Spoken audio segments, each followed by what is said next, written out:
Well, good evening, and welcome to our Phil Lind Initiative event, the Unravelling of the Liberal Order.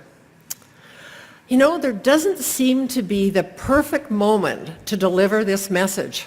Guess what? It's time to turn off or silence those cell phones, and please be reminded that there's recording devices are prohibited.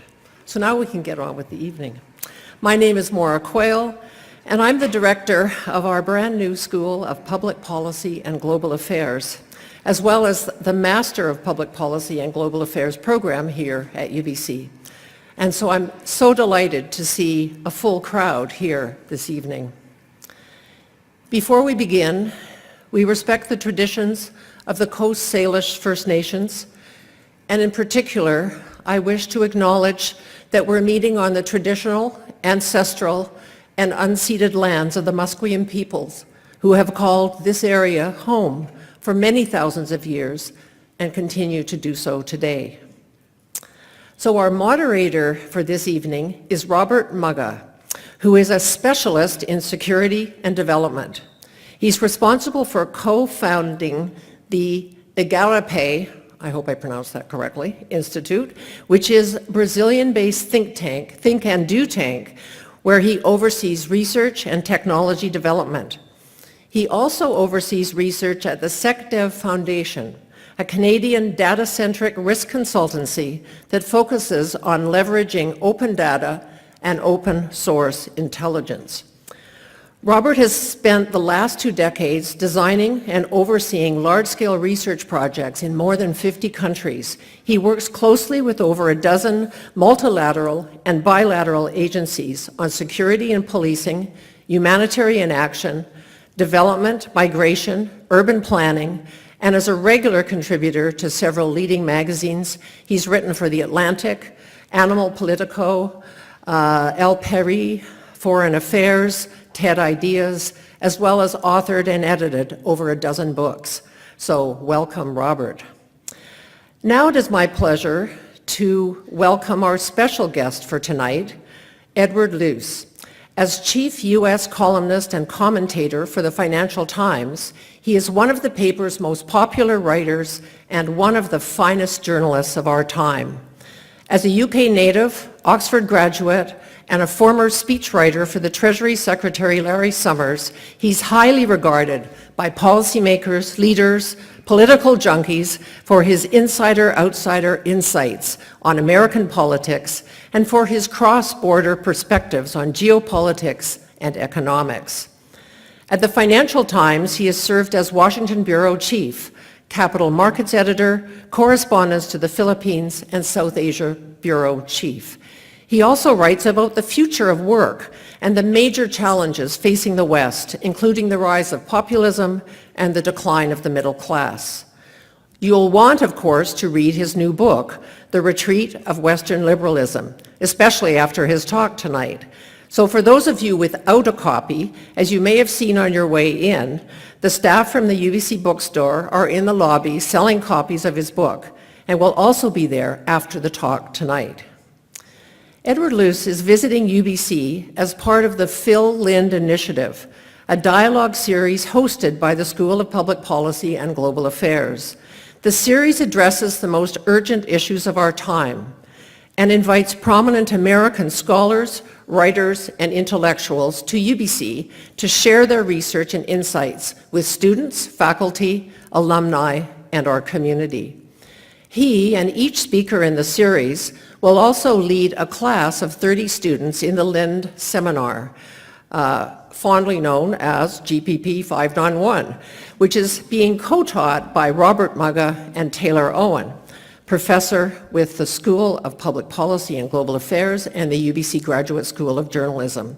What a fantastic experience for these students, and the reports are rolling in already as to their learning experience this afternoon. So we'll look forward to hearing more about that. So we look forward to Edward Luce's talk, The Unravelling of the Liberal Order, and his interview with Robert Mugga, after which we'll open up to questions from all of you, our audience. This event is being webcast live, and the link is being shared on the School of Public Policy and Global Affairs Twitter account if you wish to share them with family and friends. As well, feel free to tweet us your insights from those silent phones from the talk using hashtag Lind18. A video recording will also be made available on our Phil Lind Initiative website and in the days to come. So I'm now pleased, it's time for your entry. I'm now pleased to pass the spotlight over to Robert Mugga, who will speak more on the theme of this year's speaker series. Over to you, Robert. There he is. Thanks. Thank you. Thanks, Barbara. Thank you. Great. Good evening, ladies and gentlemen, and many thanks, Maura, for that very gracious introduction. It's my distinct pleasure to welcome all of you to this inaugural lecture of the Phil Lind Initiative on the unraveling of the global liberal order. As all of you know, we are gathered here at a deeply uncertain moment in the 73-year reign of the global liberal order. The basic principles of this order, open markets, democratic governance, and common security, are all under assault. The core institutions that hold it together, the UN, the Bretton Woods institutions like the IMF and the World Bank, the World Trade Organization, NATO and NAFTA, are also faltering. For the first time since 1945, the global liberal order is under siege from within and without. On the one hand, there is the spectacular rise of new centers of power, especially China, that are rewriting the rules of the game. On the other, there's the relative decline of the world's remaining superpower, the hollowing out of its middle class, a disconnect with its elite, and declining trust in government. The global order is perhaps more vulnerable to collapse than at any time since its formation after the Second World War. The optimistic, future-looking, and socially liberal vision that inspired the order in the beginning has long since dissipated. More troubling, the architect and the curator of this global liberal order, the United States, seems intent on disrupting, if not dismantling it altogether. Over the course of the next 7 weeks, we're going to be inviting some of the world's leading thinkers on the global liberal order to offer their reflections on where we're at. Alongside Edward, who we're delighted to have, we will be visited by Francis Fukuyama, by Steven Pinker, by Anne-Marie Slaughter, by Misha Glenny, by Susan Rice, and others. Some of these folks have literally dropped everything to focus on this one single urgent issue. I want to set the tone for tonight by reading a single paragraph from Ed's marvelous book, The Retreat of Western Liberalism. Since the start of this 21st century, the West has forfeited much of its prestige. Our political model is no longer the envy of the world. As Western democracy has come into question, so too has its global power. America's loss has been relative. Its share of world GDP has declined. It has also devalued its global credibility by prosecuting reckless wars in the false name of democracy. Europe's geopolitical loss has been absolute. It is barely any longer capable of projecting power beyond its own borders. Indeed, the very openness of Europe's borders presents a growing threat to itself. The world's center of gravity, meanwhile, is drifting inexorably towards the east. Now, if any of you came here tonight for a dose of optimism, then I suggest you all quickly make your way to the exits. Ed takes us on a rather dark journey in his short book, though he does toss out a few hopeful solutions at the end. Ed doesn't so much pronounce the death of the Western liberal order as describe it as on life support. In other words, the prognosis is not good, but there's a chance it could yet survive. So what keeps Ed and other Washington insiders up at night? Well, for one, is Western and non-Western elites' increasing skepticism of democracy. What's more, he's worried about the middle class who are feeling disempowered and disrespected. What this means is that societies are increasingly divided between the rule of experts and the will of the people. Trust in our political and economic institutions and democracy itself is at, according to Ed, historical lows. As Ed's shown, the election of Trump, Brexit, and the rising populism we're seeing are not so much a cause as a symptom. And if the economic growth that powered the liberal democratic experiment in the first place begins to slow, as it appears to be, we can expect the situation to get dramatically worse. The parallels with what is going on today and the mood in 1914, before the breakout of the First World War, are deeply unsettling. Then as now, the world's biggest economies were deeply interconnected as the world was going through a burst of globalization. Then as now, people adhered to a kind of ahistorical vision of the past, convinced that deep economic partnerships would eliminate the possibility of war. Then as now, people were complacent after experiencing decades, even a century, of peace and prosperity. So tonight, and over the coming months, we have a number of very urgent and existential questions that need some more probing. First, can the global liberal order persist independent of its chief architect and custodian, the United States? Second, can it survive President Donald Trump, who seems to be intent on dismantling its political, economic, and defense-related foundations?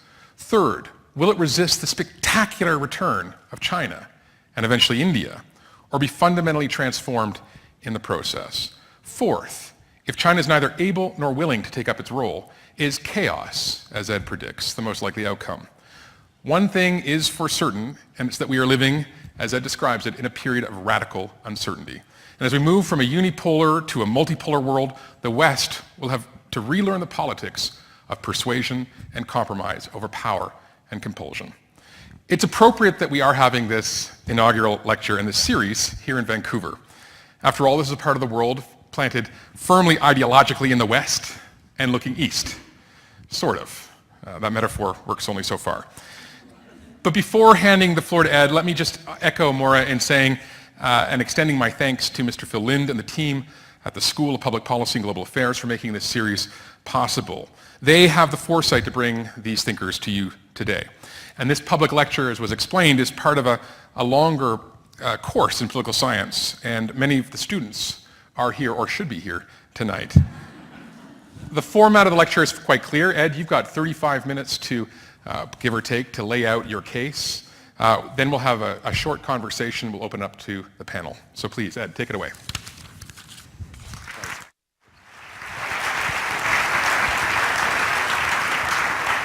Thank you very much to everybody, to Rob in particular. A delight to be here. A little bit intimidating to be opening a lecture series with such august names to follow, but from your point of view, it's great. It starts with me and it gets better.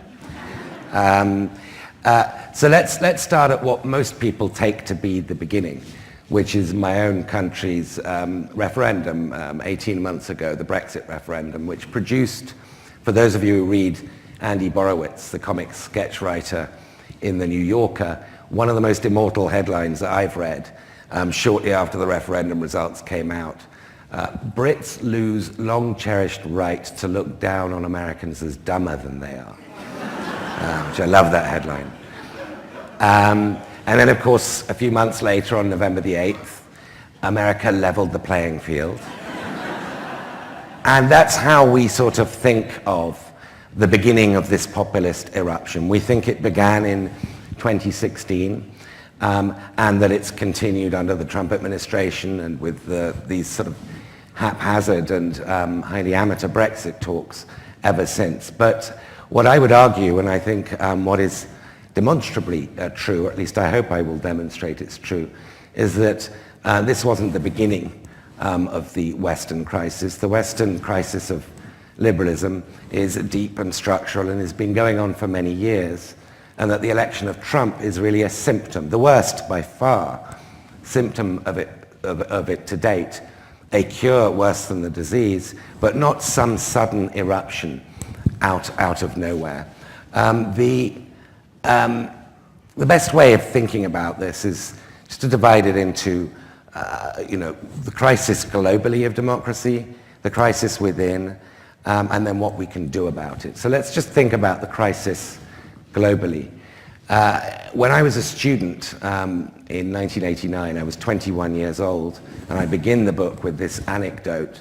The Berlin Wall fell, and we heard about this. We were busy studying.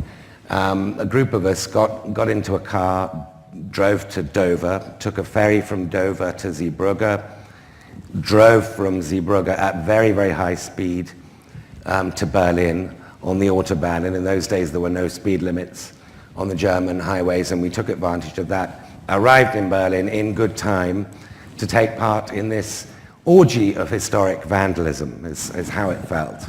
And we borrowed pickaxes and shovels, and we joined in with Germans and others in this extraordinary moment where the symbol of what divided the West was coming down, with the exception of Romania, without a shot being fired.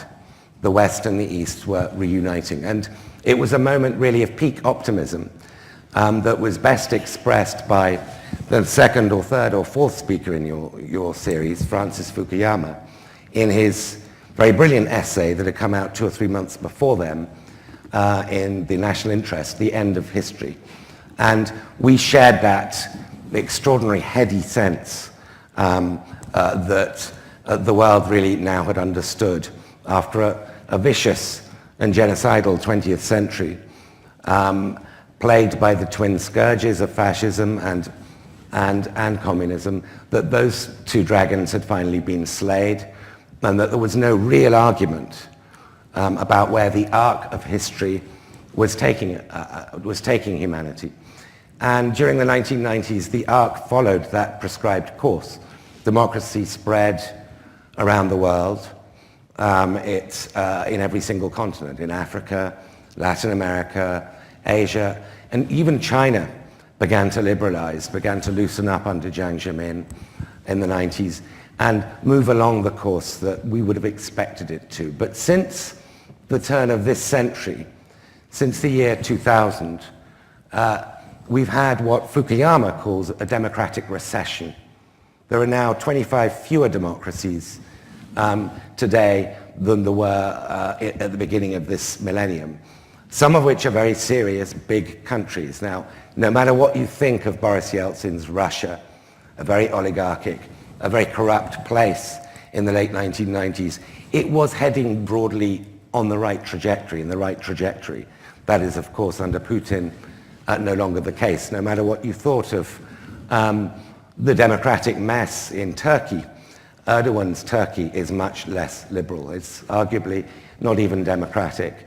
But you can go around the world. Thailand has had a military coup. Venezuela, I don't need to rehearse. In every continent, there's been what Fukuyama calls a democratic recession. Most disturbingly, though, is what's been happening in those former Warsaw Pact countries, places like Poland, Hungary, of course, where Viktor Orban has coined this phrase, or at least picked up this phrase, illiberal democracy, as a boast, that these countries that were most oceanic in their happiness at having finally become Western are now part of this democratic recession that Fukuyama worries about. Will this recession become a democratic depression? I don't know, and I think it's up to us. I don't think there's any useful deterministic model that tells us where this ends. This is a human story, and I'd like to get into a little bit of what that means in the context of Trump later on. But I think the biggest explanation for this democratic recession, the best way of thinking about it, is to look at it through the eyes of China. Now, this century, China has had 3 huge geopolitical windfalls. The first was how we responded to 9/11. Now, I don't just mean the dilutions of various constitutional rights, the habeas corpus and so forth that came with the Patriot Act and other steps taken in the wake of 9/11. They did a great deal of damage to the model of the West as upholding the rule of law at all times. I think more importantly is the Iraq invasion, which of course took place as a result of 9/11, or at least was triggered by 9/11, and on a premise that was demonstrably false in terms of Iraq having links with al-Qaeda, weapons of mass destruction, a nuclear program, and so forth, and with a projection that also proved to be false, namely that it would begin the spread of democratization throughout the Middle East. And that did enormous damage. It, of course, cost between $1.5 and $4 trillion, depending on how you account for it. And that in itself was a windfall to China, to watch this war going wrong. And I think that also did a great deal of damage to the idea of democracy, that we try to export it by force and fail. The second windfall happened in 2008, the financial crisis that began with Lehman Brothers or Bear Stearns, depending on where you date it, which led to what we incorrectly call a global recession. It wasn't, in fact, a global recession. It was an Atlantic recession. It was a recession, in Europe and in the United States. And over that period of time, China kept growing. It kept growing at double-digit rates. India started picking up to double-digit rates. And the geoeconomic sort of weight of gravity shifted more rapidly than would otherwise have happened but for this recession. China, therefore, acquired a lot more revenues and resources to spend on its soft power, its projection. We're all familiar with the Belt Road Initiative, the New Silk Road and so forth, and China's infrastructure projects across Eurasia. We're also all familiar with the soft loans that China has been giving and the grants in other continents, in Africa and Latin America and so forth. And the fact that compared to Bretton Woods conditionalities or bilateral Western conditionalities, these are very soft. There are no human rights clauses. There are no governance clauses. We're also, I think, probably by now more than familiar with the fact that barely a week goes by, and particularly on the Pacific coast here, where a Confucius Institute doesn't open up, or where CCTV or Xinhua or one of the Chinese state-owned media networks doesn't open a new bureau in some capital, in Bujumbura or in Montevideo or different parts of the world where Western media presence is basically been shut down. Barely a week goes by where another Western bureau doesn't shut down.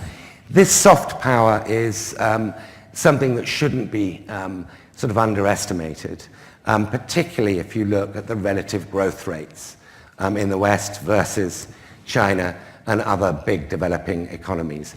We shouldn't underestimate the degree to which, however wrongly, in our sort of philosophical view, the authoritarian model of development's relative attractiveness has risen. Its relative price has gone up in the last few years. And I think this is a hugely important geopolitical windfall for China. But the third, and I think the most important geopolitical windfall of all, is the election of Donald Trump. Now, I've got colleagues in China, but I've also got Chinese friends in Shanghai and Beijing. And I talked to them about this, and when you think of Xi Jinping's Congress, Party Congress, the 19th Party Congress last October, where he did an extraordinary thing, an extraordinary act of self-aggrandizement. He elevated himself into the immortals by enshrining his thought, Xi Jinping thought, in the Chinese Party Constitution, joining just two others, Deng Xiaoping and Mao Zedong, both of whom, of course, had fought in the revolution, the 1949 revolution. Xi Jinping wasn't even born then. And we ask, well, why did this not generate more dissent, more reaction, and more protest within China? Well, part of the answer is, of course, that there is a lot of very sophisticated state surveillance technology available today than there was before. But the other answer, and I think the more important one, is that for the Chinese pro-democracy groups, both from the sort of more cast out and dissenting groups in the blogosphere, but also the acceptable sort of circles of criticism within the various Beijing-approved think tanks, where some freedom of thought is permitted, had the legs cut out from under them by the election of Trump. Their argument has always been based on the wisdom of the people. And the Chinese Communist Party's argument has always been capital chooses leaders in the West. Capital chooses its leaders. And their argument was no, people choose them. And Chinese academics, Chinese who travel, are up there with the best of American political students. They can argue Nixon versus McGovern, that was the right outcome. They can argue Carter versus Reagan, that was the right outcome, Bush versus Clinton in '92, and so forth. They can make the argument for the wisdom of the people, or at least they could. And then Donald Trump happened, and that has really chilled the case for democracy in China. So I would also classify that as a geopolitical windfall. And I would also, I think most importantly, make this a really big explanatory factor in Fukuyama's democratic recession. The relative attractiveness of our model has gone down. Now, don't get me wrong. I think that in the long run, there is no less bad system than liberal democracy, but the long run is quite a long way away. The second crisis that we're facing is the crisis within the West and within Western democracies to varying degrees. Canada much less so than the United States, Germany much less than Britain or Austria, for example. But if you look across the board, across the West, really in the last 20 to 25 years, you have seen a decline in support for mainstream parties, really in every country, to varying degrees. So let's take Germany, one of the healthier liberal democracies. In the heyday of the sort of 70s, 80s, 90s, the two main parties, the CDU, CSU, the Christian Democrats and the Social Democrats, would between them get between about 85 to 90% of the vote. At the last election in September, between them they got 53% of the vote. The extremes are rising on both sides, and this is true in many other countries. If you translate the primary votes of Donald Trump and Bernie Sanders together into congressional districts, they would have a majority. Now, of course, it wouldn't be a majority working on the same side, but they would have a majority. This rise in frustration with politics as usual, with the normal business as politics, is true across the board in the West. And in Britain, of course, as in some other countries like the Netherlands, the mainstream parties might have kept a relatively high share of the vote, but only by stealing the clothes of the fringe ones. So the Conservative Party has essentially become UKIP, and UKIP has disappeared. What is behind this rising anti-establishmentism in the West? Well, I like to think, and I think this is a really fundamental sort of truth, that the glue of autocracies, the currency of an autocracy is fear. That's what keeps them together. And the currency of a democracy is trust. And what you've seen really across the board is a very sharp declining trust, public trust, in all kinds of institutions. The media, Congress, the presidency, political parties. You've also seen declining participation in politics. You've seen a reduction in voting turnout. You've seen a reduction in party political membership. Britain's party membership is a tenth what it was, a tenth in its heyday in the 1950s. And participation is really the expression of health of the body politic. It's the sort of measure of the vigor of the heart of the system. And really, across the board, that has been declining. But I pick on Germany as the most interesting example because of all the elections since Brexit and Trump, it's the least bad. In Germany, the far right, the Alternatives for Deutschland party, got 12.5% of the vote, compared to France, where Marine Le Pen got about a third of the vote, compared to Trump, of course, in the United States, compared to Austria, where the far right candidate Norbert Hofer got 46% of the vote. Germany's result is relatively good. It's a relatively good result. But we panicked because it's Germany, because of Germans' history, the German history, and because this has never happened before in post-war German history. The far right has broken through that 5% barrier to achieve representation in the Bundestag. So Germany is, I think, the least bad example that we've had in the last 2 years. And it is worth asking why. Rob, I think, teed me up as likely to provide you with a suicidal talk.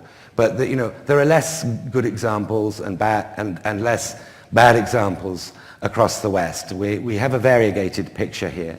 And I think that Germany offers some pointers. Let me just suggest to you one interesting way of looking at this.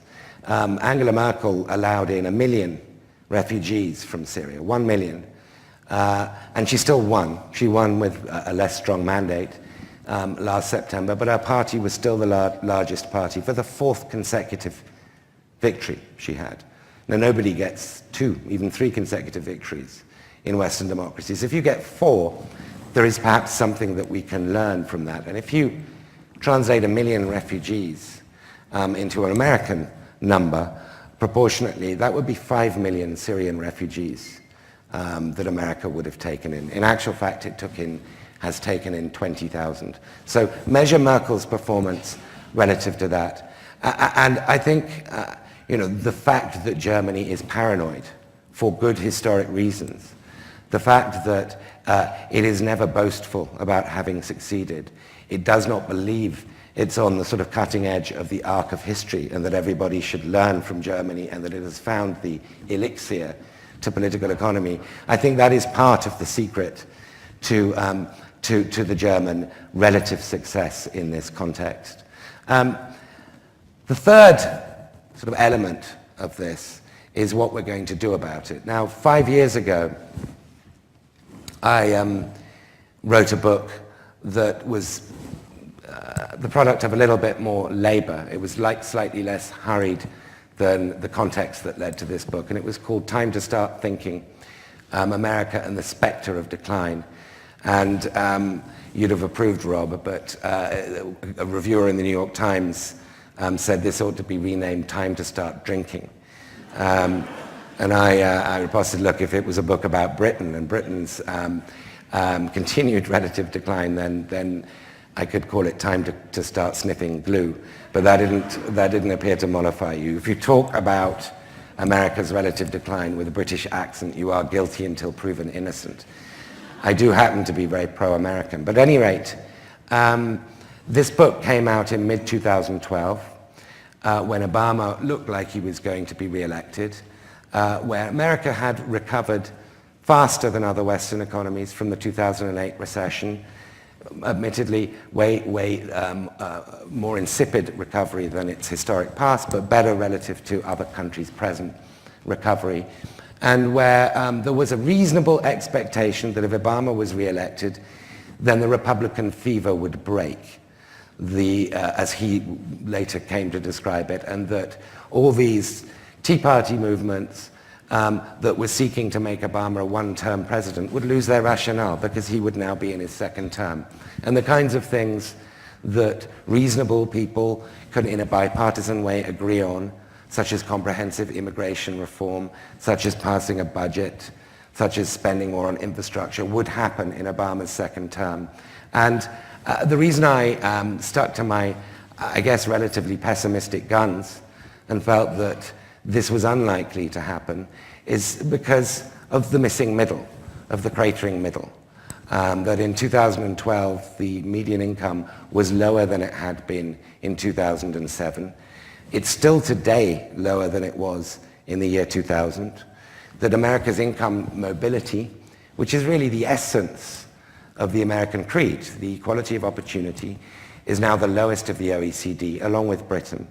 Canada is amongst the highest, as is Germany, but we've all got lower income mobility. And then, of course, the third sort of element of this, the acute rise in inequality to sort of Gilded Age levels. But the number that really most stuck with me wasn't an economic number. It was a self-perception number. It's a poll that Gallup does. It asks Americans, do you think you belong to the lower class, the middle class, or the upper middle class? And in the year 2000, 31% of Americans said, we belong in the lower class. By the year 2012, that number had gone to 49%. So America is a middle-class society. 49%, half basically, is saying we're not middle class. That to me was more important than any piece of economic data. It was a self-perception, a self-identification number that was flashing red in terms of politics. So that made me made me worried and skeptical about the quality of this recovery that was happening and about the meaning of Obama's re-election. The late American scholar Barrington Moore coined the famous phrase, no bourgeoisie, no democracy. You need a middle. You need a strong middle to have a strong political center. And if your economic middle is bifurcating, some going up, some going down, but the middle, the center is going, then political polarization is going to follow. And the two, I think, are very, very closely linked. And so then people would come back to me, and they accepted these arguments. They came back and said, look, America, as Churchill said, always does the right thing after exhausting all the alternatives. And it responds to adversity. Look at the Great Depression, Franklin Roosevelt's New Deal. Look at Pearl Harbor. Look at Sputnik in the 1950s. Look at the Japanese industrial threat in the late 1980s. Look at 9/11, even though that produced the wrong results. Shocks to America produce strong action, and then America, eventually gets around to responding. It takes its time. And I agree with that, with the exception of 9/11, which produced the wrong kind of action by the United States. All these events did galvanize bipartisan action. They did galvanize decisive American and victorious response in each case, except for the 9/11 case. But what we're facing today, in terms of the complexities of the future of work, in terms of the complexities of the geopolitical shift of economic gravity from west to east, in terms of the rise of identity politics, both on the left but also on the sort of increasingly white minority right, in terms of the impact of artificial intelligence, or at least our expected impact of AI and automation and robots on work. All of these challenges are producing the exact opposite. They're fragmenting politics. They're not galvanizing bipartisan action. They're paralyzing bipartisan action. And so a few years ago, the big complaint was about gridlock. Polarization had made really constructive, sensible legislative action impossible in Washington, and you had to look to the states and the mayors to expect decent, thoughtful public policy. Today, gridlock is our greatest hope. We don't want legislation being pushed through because it's likely, as the tax reform bill, or the tax cut bill, more appropriately, of last month showed, it's likely to deepen the problems that gave rise to Trumpism in the first place. So that's why I stuck to my time to start drinking thesis. But I'm not as pessimistic as you might be thinking, based on what I've just said. When I wrote this book, my publishers insisted that it be called The Collapse of Western Liberalism. And I refused to accept that title, and I said we have to have the retreat of Western liberalism. And the reason why I wanted to be retreat is because retreat implies the possibility of regrouping. This isn't a collapse. It's not over. We can regroup. I don't think we're going to do that by electing Oprah Winfrey, but we can all have our different opinions. And luckily I prevailed, because that's where I stand. And I think it's worth sort of thinking about the role accident has played in all of this. If you think about the June 23rd referendum in my country, it was tactically a very stupid thing to hold it on university vacation, university holidays, because you had to vote from your university town. You're not going to take a train from London to Edinburgh or a bus from Brighton to Birmingham or whatever just to cast a vote in a referendum which everybody is telling you is a foregone conclusion.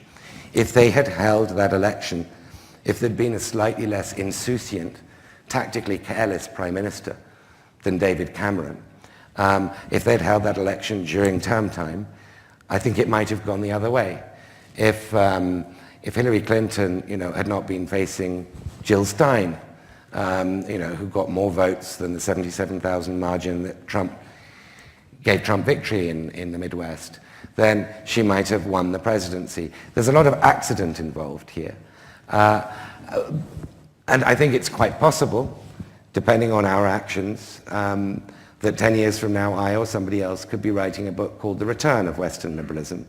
Or we could, per Francis Fukuyama's suggested fork in the road, be writing about the global democratic depression.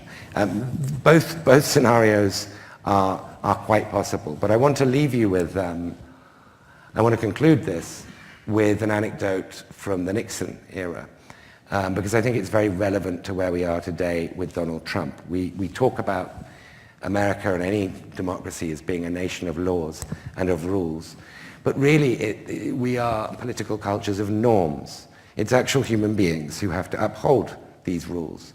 And there was this head of the IRS that Nixon sent a enemies list to, and he said, audit these people. It had Democrats on it, it had journalists, it had critics. And this guy, Randolph Thrower, the head of the IRS, refused, point blank refused. So Nixon fired him, and these are all on the Oval Office tapes, and he said, get us a son of a bitch who will do what I tell him to do. So they found a guy called Johnny Waters, and Johnny Waters was put in the job, and Johnny Waters received the same enemies list from Nixon, and he was horrified. He hadn't accepted this as the terms of his job, so he went to the Treasury Secretary, George Shultz, and George Shultz said, give it to me, and he put it in his Treasury Secretary's safe, and it only then came out after Watergate. If Nixon had managed to audit in this early stage of the investigations, then the story might have gone very differently. He would have chilled people, but there were two men, two public servants here, with an idea of public service, who refused to carry out those orders. And I think it's interesting. I was reading Randolph Thrower's obituary 3-4 years ago. He died age 100, and Johnny Waters died a couple of years before, age 96. So there has to be a link there between good conscience and longevity. At least I like to think so. But I tell you that story to illustrate that the answer to this question, are we going to have a return of Western liberalism, or are we going to have a deeper democratic recession around the world, may largely lie in the actions of people whose names we've not heard of. Ultimately, our systems rest on norms. They rest on the integrity of people and how they act. And so, of course, I can't predict or forecast where that ends up. And I think that, in a funny way, in spite of the drinking, sniffing blue dimension to this, is a relatively optimistic point. So I hope you will have a drink after this, but not for the wrong reasons. And delighted to take your Rob's questions and yours afterwards. Thank you.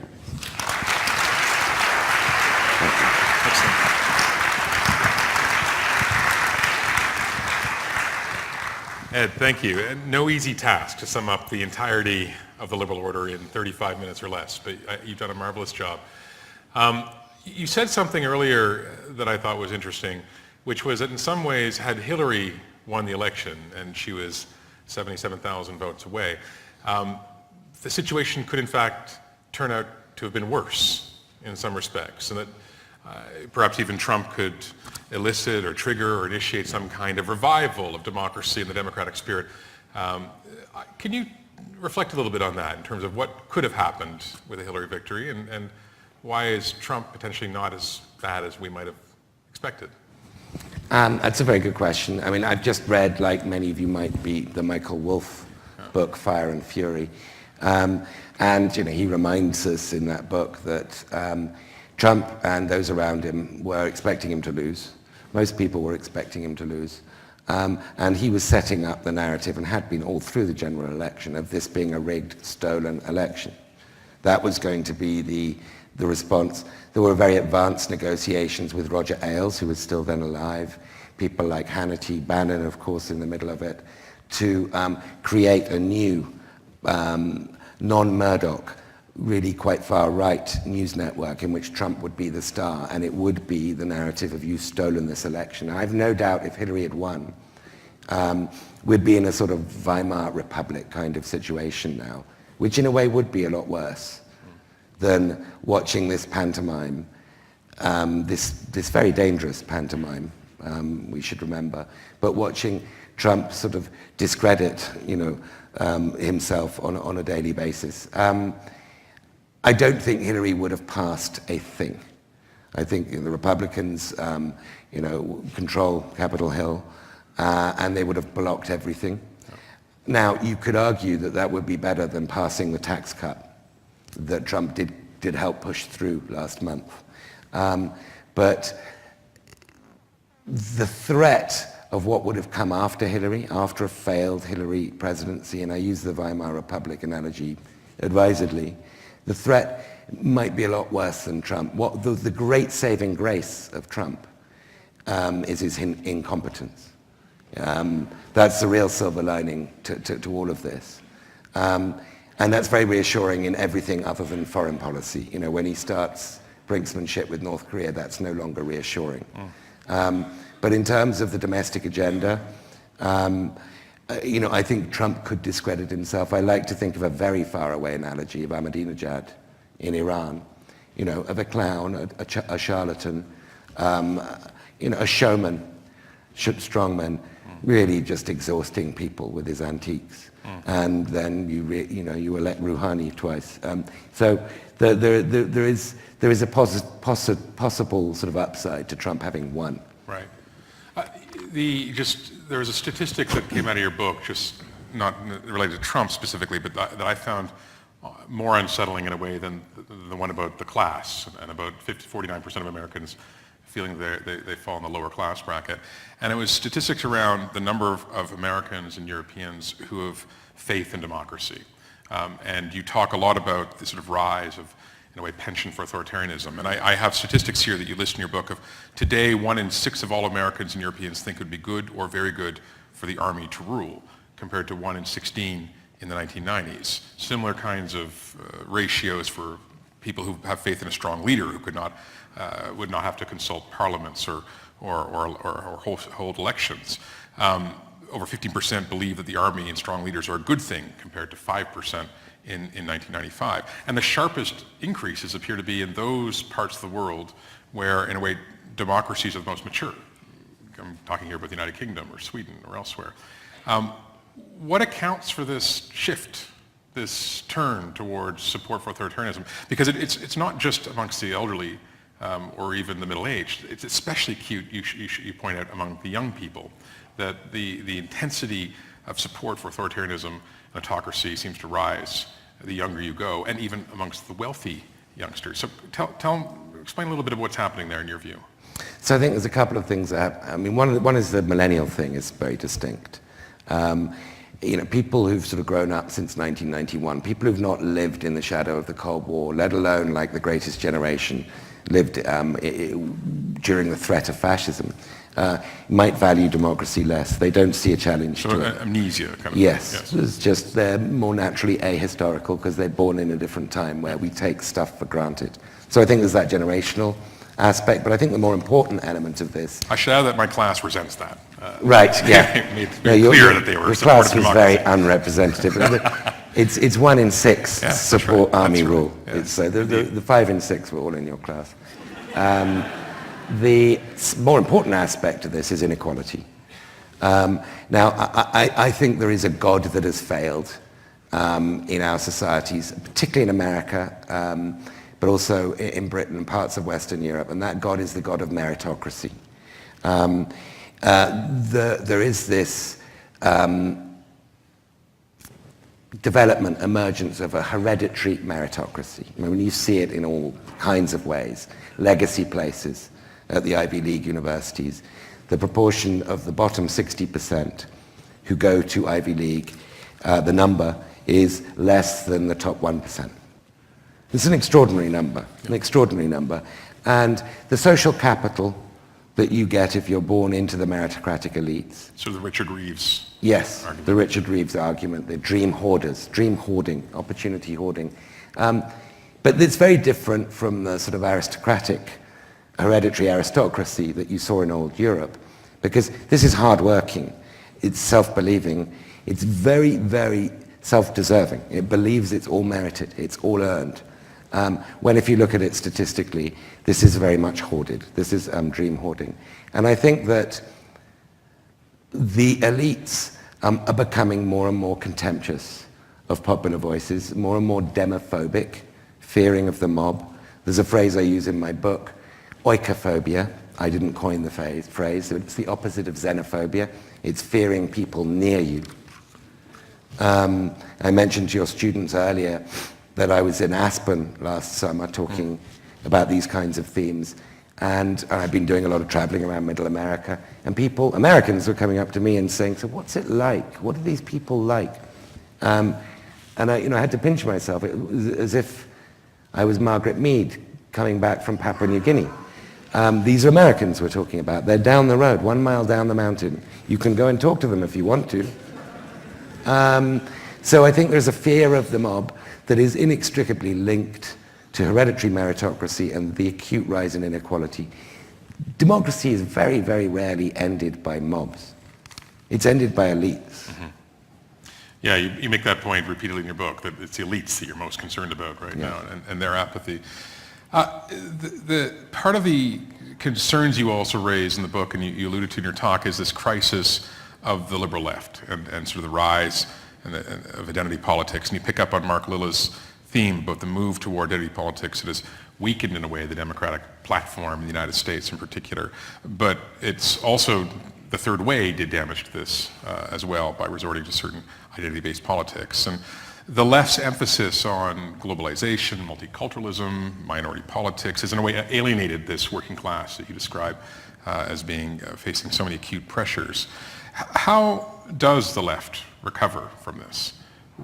Is there another narrative that needs to be explored? What will unite this disparate group, and how do we address this fragmentation resulting from this resort to identity politics today?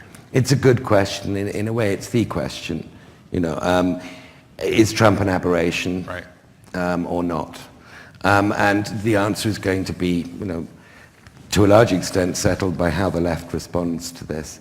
I think there is a sort of West Coast left that is very socially liberal, very, very tolerant, very global, very pro-immigration, but it doesn't like taxes. It thinks that this wealth is ours, we earned it. And I think that the left has to get back into broader ideas of solidarity about society, not just your group. There's no trade-off here between being in favor of women's pay equality, being in favor of sexual minority rights, being in favor of completing the civil rights revolution, and having a broader story of solidarity that has an economic glue to it, that brings people of all colors and sexualities together. I hesitate to use the term class politics, but there is this factoid, I think I cited to you earlier, that the New York Times in the year before the November 8th election used the word transgender 1,169 times, and it used the word opioid 284 times. Now, you've got an epidemic. You've got 35,000 people dying from this, and it's just not of much interest. Yeah. So I think there's got to be a left that actually thinks in broader terms of social solidarity, and that has to have economics far more prominently in their program than it is right now. So how do we reconstruct a kind of civic Well, as I say, discourse? not Oprah Winfrey. Kanye? Kanye, of course, is a different. Thank you for mentioning Kanye. No, George Clooney. No, I mean we can go through all these. We can go through all these names. America has a presidential system. Let's think more of parties, and there's a sort of luck of the draw. Do you get a Bill Clinton type to come along? Yeah. I think he would have won. I think he's just a more natural politician than Hillary Clinton. I think Joe Biden would have won. Incidentally, he would have identified with people better. I think it's better to ask that question in terms of parties that in a non-presidential system. And I think at the Labour Party, there's a real problem there. We have Jeremy Corbyn, who's an old-style sort of student campus leftist from the 60s, 70s, and he has won back the UKIP, some of the UKIP voters. Others have gone back to the Conservative Party. the sort of post-industrial working classes have gone back to the Labour Party. And that poses a real dilemma. He can't be, I don't think he's even personally pro-Europe, but he can't be pro-Europe without jeopardizing that vote that's come back home. So there's no easy sort of answers to this. But if it doesn't include a radical economic sort of way of addressing people's concerns and frustrations and acknowledging that when you have declining mortality rates, when you have people dropping out of the labor force at this rate, when you have an opioid epidemic in your midst. Increasing mortality rates. Yeah, declining life expectancy, increasing mortality. Talk about the opiate. You make a really interesting link with the opiate crisis, and that's something, an issue here, obviously, but explain a bit about your reflections in the book on the opiate crisis and how that's linked to this pressure and anxiety and frustrations of lack of work in sort of white America. Well, I think this is a crisis of morale. I mean, the declining life expectancy that you're seeing for white, non-college educated Americans is something you only see in war times or in sort of situations of dramatic sort of peaceful disintegration, such as the post-Soviet, what happened to the Russian life expectancy in the 1990s. This is pretty unique, and it is a flashing red alarm signal.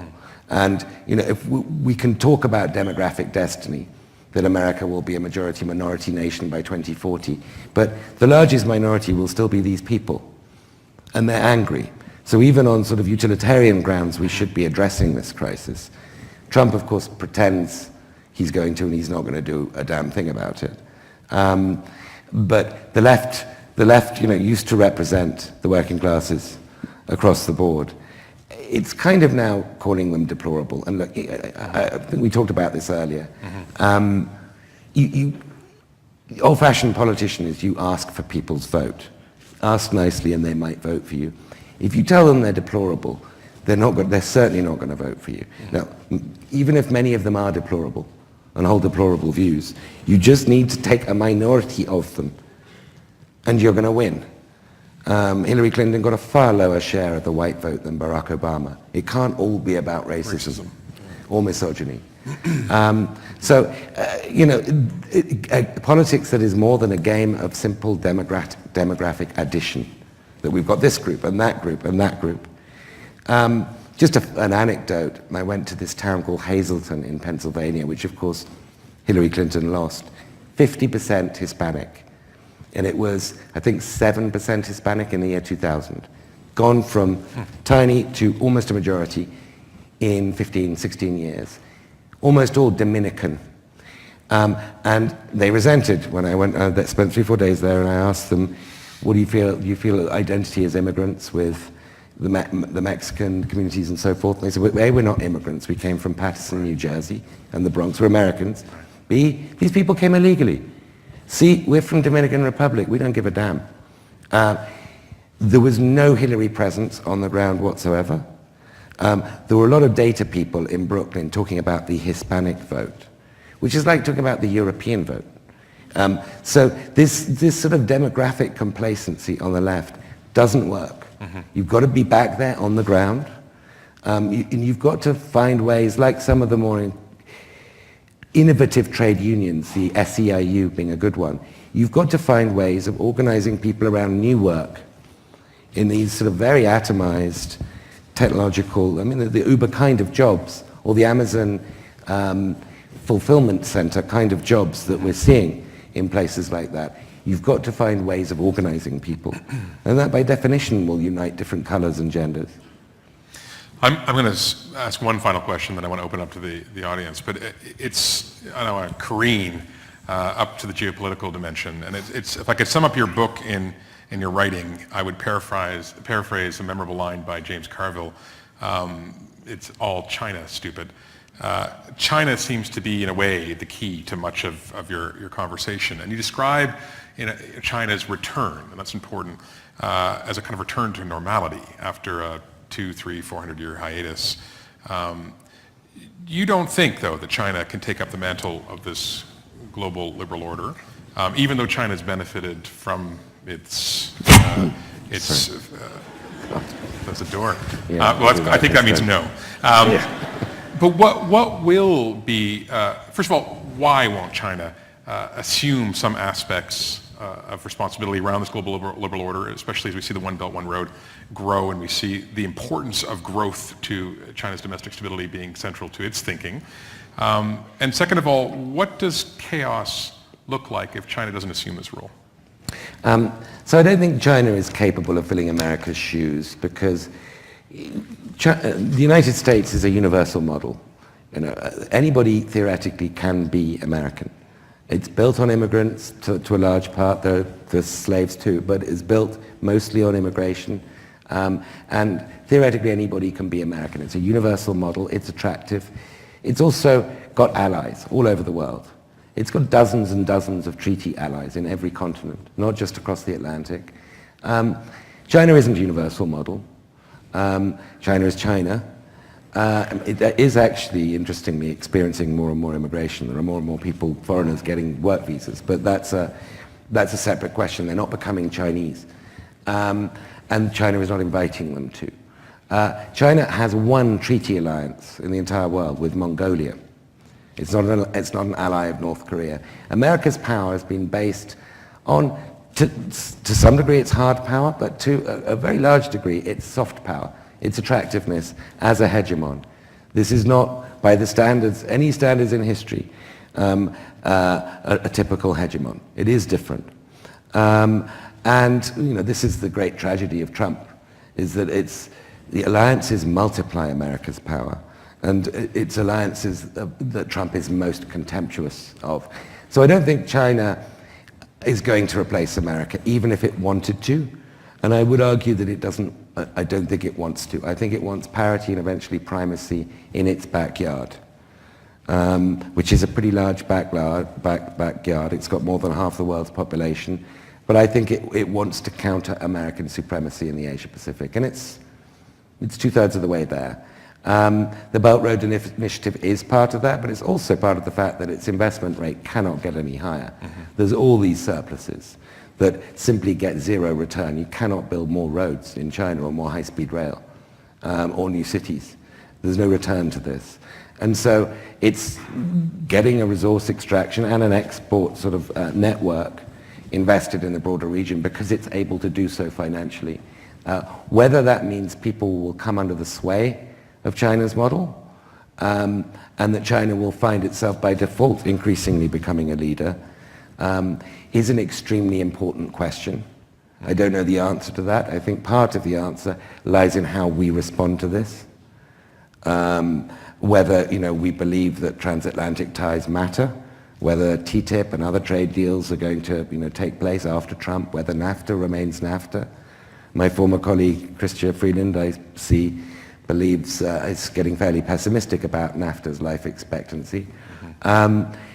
But I don't think right now China overtly aspires to be the global hegemon. I think, as you pointed out, it is restoring its Middle Kingdom sort of weight in the world, which it lost in the 19th century, 18th, 19th centuries, and it sees this as simply a return to normality, that China is the biggest country in the world.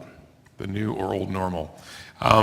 What I suggest we do now is we open it up for questions. I believe there's 2 people who will have mics. And if you have a question, please raise your hand and I will point you out and perhaps you can go and find a mic. I saw your hand first, right in the middle, most inconveniently placed. I'm taking note of hands that are going up, so I will come back to you.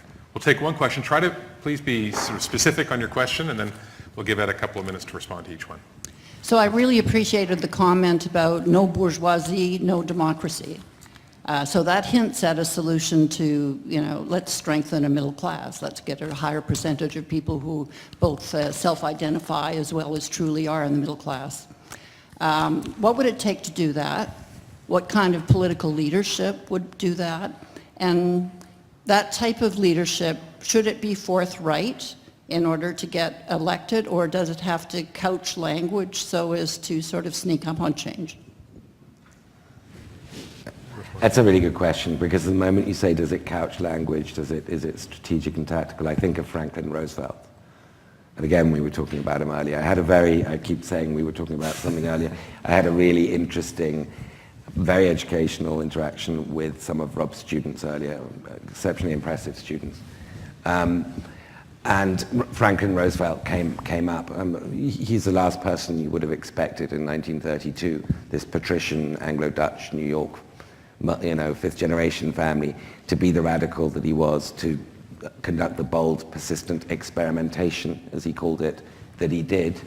And America was epocally fortunate to have him in that role at that time, when you had people like Huey Long, Father Coughlin, and others on the sidelines, and what was happening across the Atlantic in most countries there.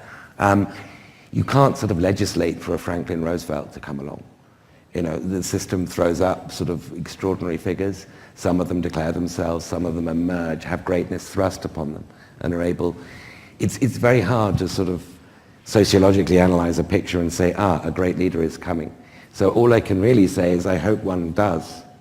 Was there, the second part of your question, or that was sort of the main thrust? So the style, if they were to come along, should they be forthright about the types of changes that they would like to see, or do they need to be more circumspect? So this bold, persistent experimentation would involve things that aren't any great mystery.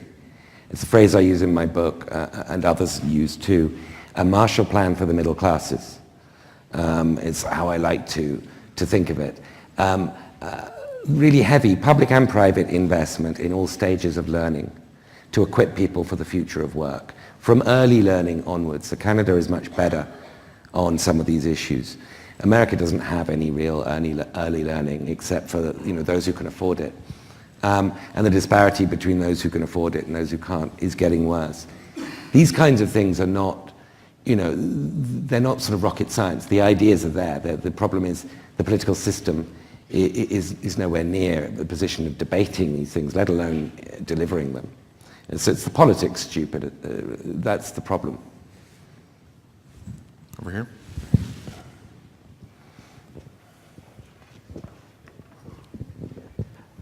First of all, thanks, Ed, for the kind comments about folks in Robert's class, because I'm one of the students there. So I recognize you. I'm also an economics student, and what I've seen through my studies, and partly what I've seen through your book's arguments, is that economic growth is often the currency of political legitimacy, and that's something you can clearly see in the rise of China, where just from our mini poll within our class, we saw that a lot of folks were seeing that autocratic regimes were often the most efficient, if not the most best way for mobilizing resources.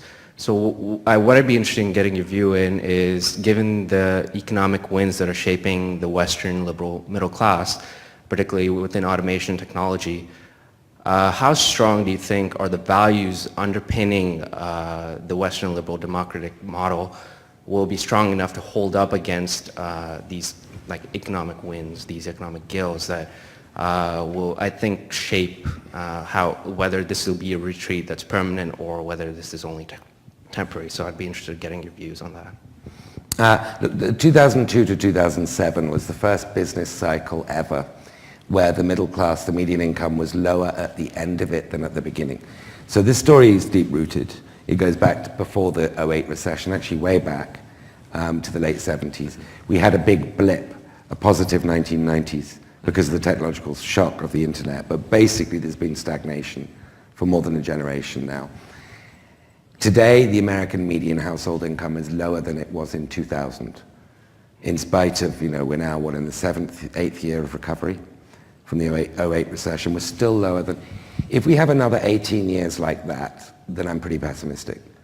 I mean, we're not just throwing toys out of the cot. I mean, this is a worse situation than that. We've elected Trump, and we shouldn't sort of acclimatize ourselves to that. We should always keep our sense of shock at what's happened. And I live in Washington. It's easy to just to sort of new normalize. It is a profoundly shocking event. I told you the impact it's had on those, on sort of knocking the wind out of those who argue for democracy in places like China. This is a big, big deal.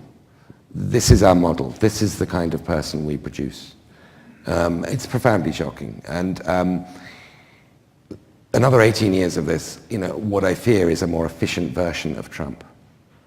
Because this white minorityism, is becoming a more sort of self-conscious thing. And that's one of my great fears about liberal identity politics, is that it legitimates that way of doing things. I would be pessimistic unless we can get some bold, persistent experimentation in the next 18 years, or hopefully the next 4 years, within 4 years after the end of Trump's single term. Can I see a show of hands, just so I have it? Wow. Okay, I saw you, so why don't you go, please, and then I'll go to the back. I see you as well. Okay.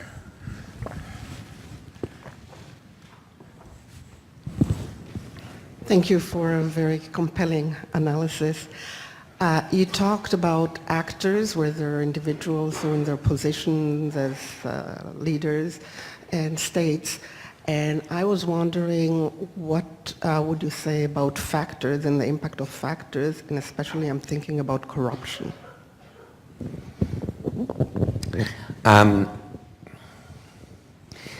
Corruption. So the point I made about Trump, Trump, as you know, came to DC promising to drain the swamp. And it was a good line. It was an excellent line.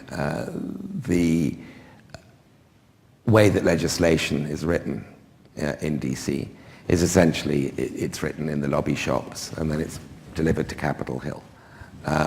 In-house sort of legislation, the process of the first branch of America's government being the originators of legislation, the testers of legislation, the debaters of it, and of course the oversight role of the executive. All of this is a hollow shell of what it used to be, and all of that long predates Trump. And I think that there is an oligarchic nature to the way that bills are passed and the business is done in Washington, D.C., that Trump exploited brilliantly as part of his campaign. Brilliantly because he said, I pay these people. I know, I pay them. They do what they're told. People often sort of say Trump, why do I like Trump? I like Trump because he tells it like it is. Of course he doesn't. He lies through like most people breathe. What they're getting confused by is he speaks unequivocally. He speaks bluntly. Now, often it's a lie, but it's like, well, politicians equivocate. It's forked tongue, They've got all these caveats. Their language is lawyered up, and you don't really know what they're saying. Hillary Clinton sort of personifies that. So Trump exploits this swamp, very real swamp, sort of oligarchic dimension to Washington to get elected. Then, of course, proceeds to sort of do swamp squared. We've not seen a first family. They're kind of looting the place. Xi Jinping, Abe, Shinzo Abe, the World Bank, everybody knows that the way to Trump is to give trademarks to Ivanka or the Kushner Property Group or Eric or Donald Jr., Fredo, as Stephen Bannon calls them. That's the way to do it. It's patronage politics. It's patronage. It's patronage diplomacy. Again, we shouldn't lose our sense of shock about this. He has used the corruption and resentment, popular resentment about corruption, in order to sort of bait and switch. The biggest sort of deepening of corruption I think we've seen since sort of the Tammany Hall era. This is very real and very problematic. I wish I could give you a sort of magic bullet conclusion to that answer, but that's where we are. Let's take another one. I saw way in the back. Yeah, I think it was in the red shirt right here. Yeah. A guy in a shirt. The red shirt. Oh, sorry. The guy with the hair. Red shirt. There we go. Hello. Sorry. My name is Diego. I'm studying the Master in Public Policy. I'm delighted to hear your talk. I have one comment and one question to you. One comment is really, after hearing your talk, I really wish that this Western liberal order keep in that retreat eternally. Why? Because as a Latin American, a young person, I could observe what were the results of this Western liberal consensus. No? It was political order shaped by inequalities, by dictatorships, by elitist authoritarian pacts. But in the last 20 or 25 years, I could say since 1994, where the Zapatistas uprising against the NAFTA.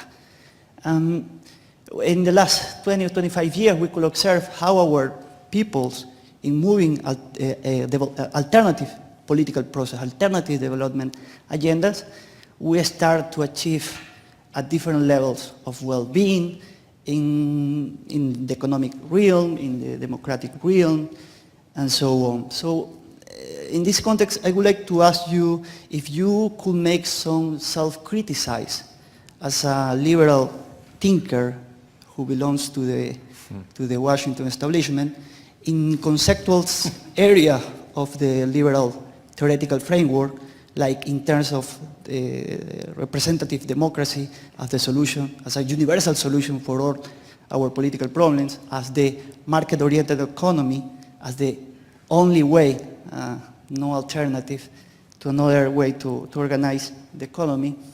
In these two realms, at least, what kind of self-criticize you could make as a liberal intellectual? Thank you.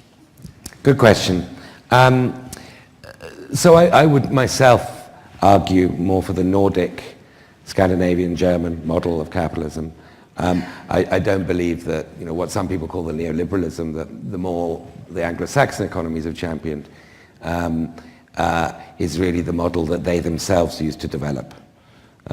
So I think that the creed that we used to call the Washington Consensus, which is now kind of sort of being replaced by a Beijing Consensus, was never the panacea, the sort of universal model that it was presented as being.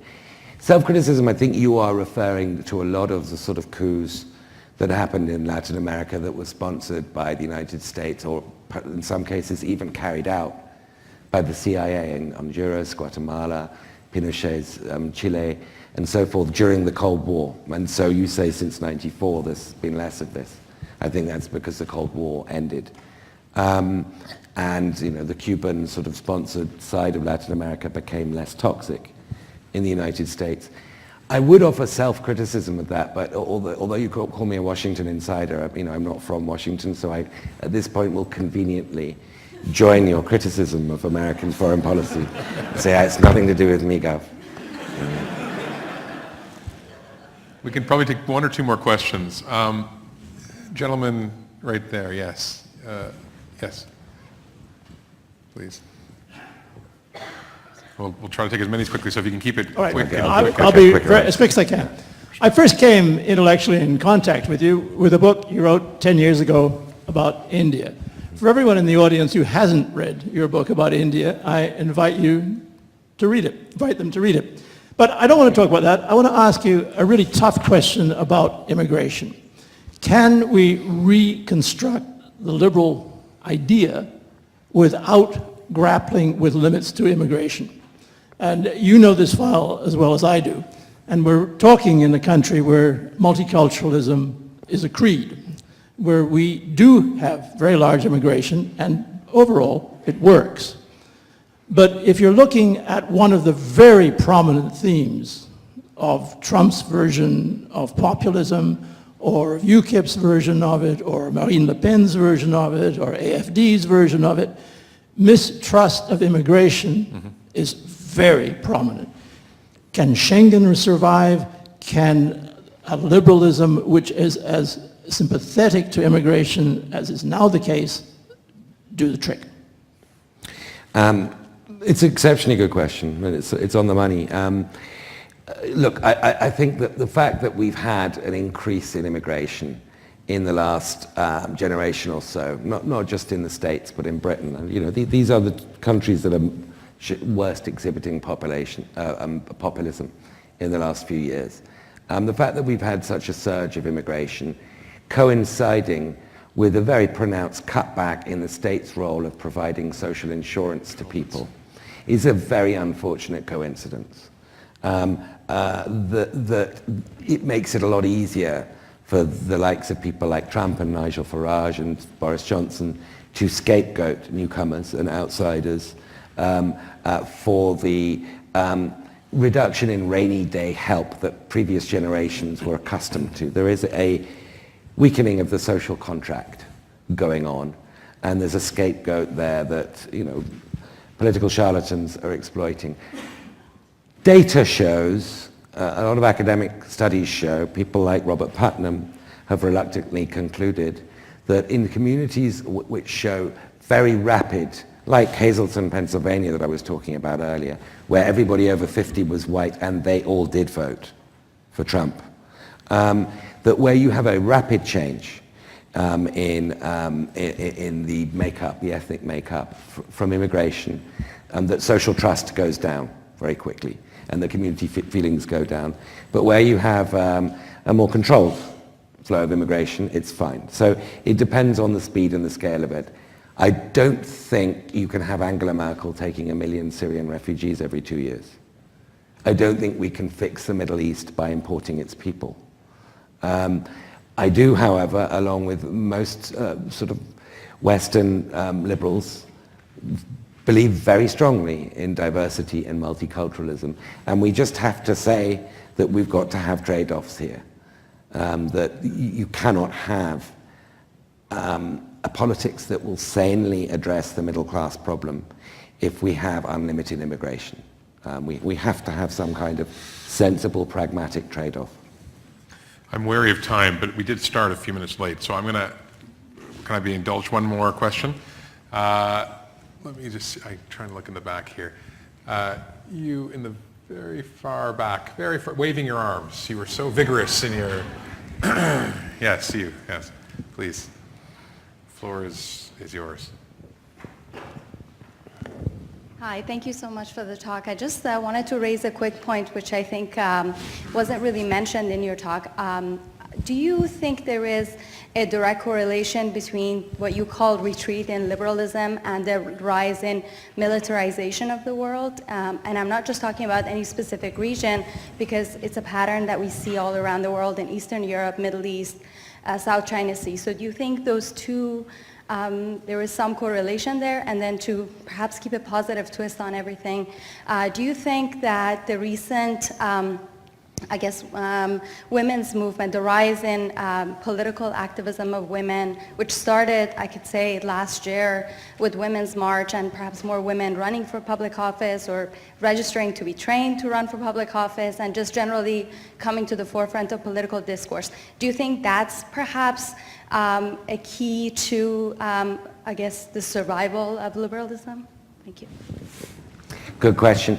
I'm not sure I share your premise about rising militarization. One of your speakers later on is going to be Steven Pinker, I believe, and he will provide you a much more optimistic sort of prognosis of where the world is going than I have, and he'll point out that fewer people are dying in wars than ever before in human history or from disease, that we are, if you take the world as a whole, experiencing an extraordinary age of people being lifted out of poverty. The Millennium Development Goals were fulfilled early.